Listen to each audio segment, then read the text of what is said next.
Thank you. So we've sorted out our employees. The next thing is, how do we get some interim relief to protect money or to search people or something else? I'm handing over to Jon.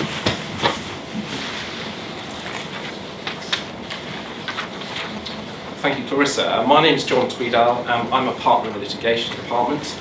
I specialise in international arbitration, but I have a sideline in fraud. I'm going to talk this morning about interim relief. More specifically, I'm going to talk about search and seizure orders and freezing injunctions, which were described by one English judge as the two nuclear weapons at English law. I'm going to look at the rationale for this relief. I'm going to look briefly at how you go about obtaining the relief. I'll look at the scope and effect of the relief, and I'll look at some of the risks you assume as a condition of seeking this relief. Before I look at that though, I wanted to make an opening comment, which is that it seems to me there is a marked contrast between the legal theory for this type of relief and the practical reality. The legal theory is that the courts say that this relief is designed to maintain the status quo, to hold the ring between the parties pending trial.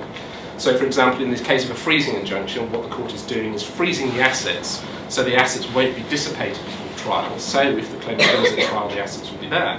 But equally, looking after the interests of the defendants, the claimant will have to give a cross-undertaking in damages, so that if it turns out the injunction should never have been granted and he suffers loss, he will be compensated. And so it's maintaining the status quo pending trial. The reality, though, the practical reality is very different. They're often deployed for tactical purposes, and the effect is that they annihilate the defendant, so the case never reaches trial because it's all over and it never gets there. Is that an abusive process to do it in that way? Does it matter what your intention is when you're seeking relief? Does it matter that is it legitimate if your intention is to preserve the assets, but if in the course of doing that you uncover overwhelming evidence and apply for summary judgment? Well, there's nothing wrong with that. Well, what about if you're deliberately seeking that relief in order to deploy it tactically to annihilate the defendant, to avoid having to go to a full trial? This is sort of a theme that runs through this area, so I thought I'd flag it at the outset, and you'll see how it crops up as we're looking at the different reliefs. So starting first of all with freezing injunctions. What's the rationale? Well, in any case where you've uncovered fraud, particularly where it's a major fraud, substantial sums have been misappropriated, tens of millions, hundreds of millions of pounds, the immediate concern is to try to secure the assets before they're whisked away to some offshore jurisdiction and otherwise dissipated. You don't want to alert the fraudster so that it's moved out of the court's jurisdiction. And another form of dissipation is, frankly, that the monies might get spent. It will typically take between, say, 1.5 and 2 years to get some fraud claims on for trial. You don't want to pursue those claims, incur hundreds of thousands of pounds of legal costs, and then the day after you obtain judgment, find that the defendant declares himself bankrupt and reveals that he spent all the monies on luxury holidays and fast living. So the rationale, the purpose of injunctions is to freeze the defendant's assets to maintain the status quo pending trial. So how do you go about seeking to obtain a freezing injunction? What do you have to show the court? First of all, you have to show the court that you have a good arguable case.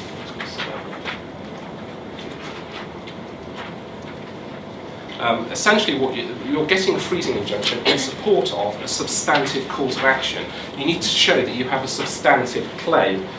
You don't have to show, this is not a test in the nature of a summary judgment test that you have to show there's no reasonable prospect of defending the claim. But all you have to show to the court is that the key elements of the claim are established. You also have to produce evidence to show to the court that there's a risk of a dissipation, that there's a real risk that the fraudster, if he's not restrained, will seek to move the assets abroad or otherwise dissipate them. Showing evidence of dishonesty is often in itself sufficient to show that. But other factors that help with this, if you can show that the defendant is an international operator, does he often work abroad? Can you show he has bank accounts abroad? Can you show that he's someone who's used to using corporate vehicles in other jurisdictions? And finally, the third test is really to show the court, you have to satisfy the court that it's just and convenient to grant the injunction. That often follows that if you can show there's a good arguable case, and if you can show that there's a risk of dissipation, very often it will follow from that the court will find that it's just and convenient to grant the relief. But it does enable the court to take into account other factors which are relevant. In particular, that's because the granting of a freezing injunction is an equitable remedy, and the court's allowed to take into a wide variety of factors, including all the conduct of the party seeking to the injunction, because it's Triton law that if you come before the courts of equity, you have to have clean hands. In other words, the court's not going to generally be minded to help someone who is themselves guilty of reprehensible conduct. And in that context, one thing to have in mind whenever you're considering applying for this sort of relief is the duty of full and frank disclosure. Typically what you're doing in this context is you'll be making an urgent application to the court without notice, that you will not be telling the defendant or the prospective defendant that you're applying for this relief, because otherwise they'll move move the assets abroad before you've obtained the order. But it follows from that because the defendant won't be represented in the hearing, there's a duty on the claimant to bring to the court's attention, firstly, any defences which you might expect the respondent to raise if they did have notice and they were represented at the hearing. So your own advocate has to put to the court defences which the respondent might raise in argument of not granting an injunction. Hopefully your advocate won't do too good a job of that because you won't get the relief, but that's one aspect of the duty of full and frank disclosure. Another aspect is there is a duty to bring to the court's attention any misconduct on the part of the claimant that might be relevant to the court's decision whether or not to grant an injunction. That might include, for example, if you've obtained some of the evidence illegally, and that is something which the court will take into account. It's very important to comply with this duty and take it very seriously, because having obtained an injunction, the next step after you've served the injunction will be a return date where you have to go back before the court and the defendant will have an opportunity to challenge the injunction. And one of the principal grounds for seeking to challenge a freezing injunction is that you fail to comply with your duty of full and frank disclosure, and you fail to bring all the material facts to the attention of the court. An observation, one recurring theme that often arises in frauds in the context of the duty of full and frank disclosure is some of the stories that the client has often been told by the defendant about what they did with the misappropriated monies. Fraudsters are by nature often very devious, and what you often find is that when a fraudster is explaining to the business what they've done with the misappropriated monies, where the £1 million went, they will concoct stories which will put off the claimant from pursuing them. One story that frequently crops up time and again is that a fraudster will tell the claimant that they used the misappropriated monies to pay a bribe on behalf of the company. So they will turn around and say, well, I'd love to produce evidence of what happened to the £1 million, but I need you to use that to pay a bribe on behalf of the company to further the business. By the nature of that payment, I'm afraid I can't produce evidence to demonstrate that that's what I use the monies for. And I don't really think you want to pursue me on this, because I don't think this will work out very well for you if you take this to court. Of course, what you invariably find is that the money wasn't used to pay a bribe, it was used by the fraudster to buy luxury cars and holidays. But it often, this crops up in the context of full and frank disclosure, because you'll have to explain to the court that this is what the defendant is saying, because potentially it would be argued as a material fact and it might be raised by the defendant. Another obligation on the applicant arises is an obligation to provide a cross-undertaking in damages. As a condition of the court granting the freezing injunction, it will require the claimant to undertake to the court to compensate the defendant in the event it subsequently turns out that the injunction ought never have to be granted. And that's an undertaking which will usually have to be or may well have to be fortified, for example, by the provision of a bank guarantee. If the applicant is a FTSE 100 company or otherwise has substantial assets in the jurisdiction, and you produce evidence of those assets, the court may not require the cross undertaking to be fortified. But in most cases, if there are substances available, you have to provide that. So, if you are able to obtain a freezing injunction, what is the scope and effect of a freezing injunction? Well, the best starting point is really CPR 25, which sets out the court's power to grant a freezing injunction. And in simple terms, it provides that the court may grant a freezing injunction which restrains any party from removing from the jurisdictions assets located there, or restraining a party from dealing with any assets, whether located within the jurisdiction or not. So, in other words, the court has the jurisdiction, if it chooses to exercise that, to not only restrain assets within the jurisdiction and prevent the respondent from moving assets out of the jurisdiction, but also to restrain the respondent from dealing with any of his assets outside the jurisdiction. In other words, there is worldwide effect. In terms of scope, it covers all types of assets, more or less. It covers bank deposits, it covers cars, it covers houses, it covers shares, it can cover joint property, and it covers property whether that's in which the defendant has a beneficial interest rather than a legal interest. Another important aspect of the effectiveness of the scope of the relief is that it impacts and binds third parties. So the front of the freezing injunction will typically contain a penal notice in bold capital letters, which will state any other person who knows of this order and does anything which helps or permits the defendant to breach the terms of this order may also be held in contempt of court and may be imprisoned, fined, or have their assets seized. Now that's very effective, and relying on the impact of the injunction on third parties is often really what you're seeking to secure. Fraudsters are by their nature dishonest, and so you can't have any enormous comfort, for example, that a fraudster who has misappropriated £50 million will be overly concerned to make sure he complies with the court order. In contrast, third parties, and particularly we're talking about banks here, will be concerned to make sure that they comply with search orders. So the impact on third parties is very important. One issue to be aware of in this context is the jurisdictional limitations on the effect of injunctions on third parties. If you have a third party who is entirely based outside of the court's jurisdiction, for example in another country or state, then they will not be bound by the injunction. You'll have to go to that state to enforce the injunction or to bring separate proceedings.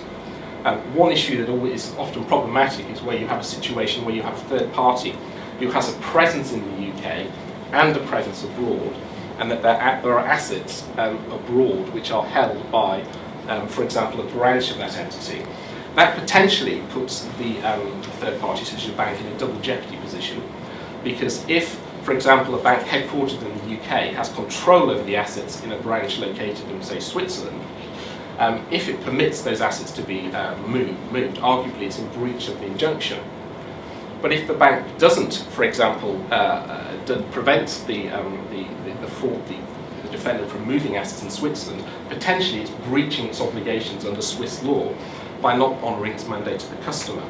Well, fortunately, the freezing injunctions now contain provisos, carve-outs, which prevent this double jeopardy arising. In particular, where assets are located abroad, there is no, you won't be found in breach of the injunction if you reasonably believe that you're under an obligation, whether that's contractual or under the laws of a foreign country, to comply, to move the monies, or if you're under, there is an order obtained by the foreign court preventing you from moving those monies, and that's often relied on. So the scope of the injunction is typically broad and effective, and that is really, and the effect can be quite dramatic. Once you've got the injunction, you move to enforcement, and having obtained the injunction, that's really only the start of the process. It's very important once you've got the obtained injunction that you follow through to act on that. In particular, to act on the information you obtain through the ancillary disclosure orders that you often obtain as part of the injunction. Almost invariably, the injunction will contain provisions which require the defendant to produce affidavit evidence detailing their assets, including the value of those assets, where they're located, and also to produce documents such as bank statements in support. That information can be incredibly valuable and used in a number of ways. Firstly, that information may expose accomplices and co-conspirators. Invariably, in a major fraud, you will find that there are third parties, other parties involved, whether they're posing as contractors, suppliers, for example. And by looking at the bank statement, you will often be able to identify these conspirators, because you'll see large payments being made to them, or you'll see the fraudster receiving large payments from them. It's very important, therefore, to conduct a very forensic analysis of the bank statements and documents you receive. And if these accomplices or conspirators are exposed to potentially you can join them to proceedings, and probably what you want to do is obtain separate freezing injunctive relief against them. But it's also important to follow through and analyse this information, because, as I mentioned earlier, one of the important potential collateral and tactical benefits of getting this sort of relief is because you can obtain overwhelming evidence to support your case. The rationale for the ancillary disclosure orders in an injunction is to enable you to police the freezing injunction. The orders include disclosure obligations because the court says, well, you can't meaningfully make sure that the defendant is complying with the freezing injunction unless you know what his assets are and where they're located. And so the purpose is to enable you to police the injunction. But the reality is that the information you obtain will often provide overwhelming evidence, which means gives you a springboard for applying for summary judgment. But the overwhelming majority of frauds boil down to a situation where monies which were supposed to be used for one purpose, paying a supplier, discharging rental expenses, etc., are diverted and used for another purpose. The bank statements show what the monies were actually used for. They show that the monies that the fraudster received were used to buy a holiday, were used to buy a car, etc. And so using that information, you can apply for summary judgment and avoid the need for trial potentially, avoid the need for a full trial, and avoid the need for disclosure. And even if you don't apply for summary judgment, it may be able to secure a favourable settlement because the fraudster sees that the writing is on the wall and that his interest is to secure a quick settlement, probably with a stringent confidentiality clause. Or another outcome is that on analysing the bank statements, you see that the money has gone. It's all been spent. And you may well lead to a quick decision to stop the proceedings so that you don't end up throwing good money after that. I'm only going to speak very briefly, 1 or 2 minutes about search orders because we're short on time. In a nutshell, the rationale for a search and seizure order is to prevent the respondent from destroying relevant evidence. Again, it's linked to the fact that the fraudster is fundamentally dishonest. He can't be relied upon to comply with his disclosure obligations in litigation, so you need to go in and seize the evidence before he has a chance to destroy it. In broad terms, the scope of the relief is that it entitles the representatives of the applicant, typically his solicitors, but usually there's now a computer forensic professional goes in, to go into premises which are controlled by the respondent, to locate relevant documents, to seize them, and then typically what you do is take them away, copy them, and then return them back to the fraudster in a relatively short space of time. And really what you're really searching for in these sorts of circumstances, you're searching for computers, laptops, iPads, and smartphones to get a copy of that information. It's extremely intrusive, and that's reflected because necessarily for it to be effective you have to be thorough. You literally have to search every room in the house because fraudsters are devious. They will not find a file in their study marked Panamanian assets. They'll be hidden somewhere, and so to do it properly you literally have to go through every cupboard in the house. And so for that reason the test before the court will grant this sort of relief is a much higher threshold. It's set out in the slides, so I won't go through it in detail, but in broad terms it's set out in the leading case, Anton Pillar. You need to show an extremely strong prima facie case. You need to show that the damage, potential actual, must be very serious for the applicant, and there must be evidence that respondents have relevant documents in their possession and a real possibility that they may be destroyed. So what you're seeking to show to the court is that if you do not do this, and if evidence is destroyed, it could have a serious impact on the applicant. And so in particular what you're looking for is really very strong evidence of dishonesty. There's a fourth requirement that's been added, which is essentially more proportionality. But typically a search order, it's very effective. Effectively you get early disclosure, although the rationale is to preserve evidence, not to give early disclosure. De facto you get early disclosure, you get to see all of the fraudster's documents before you get anywhere near the disclosure stage of the litigation. But the main downside is it is costly because you have large teams, it's a large exercise, and it's difficult to obtain because of the higher threshold. I'm running out of time, so I will stop there. Thank you.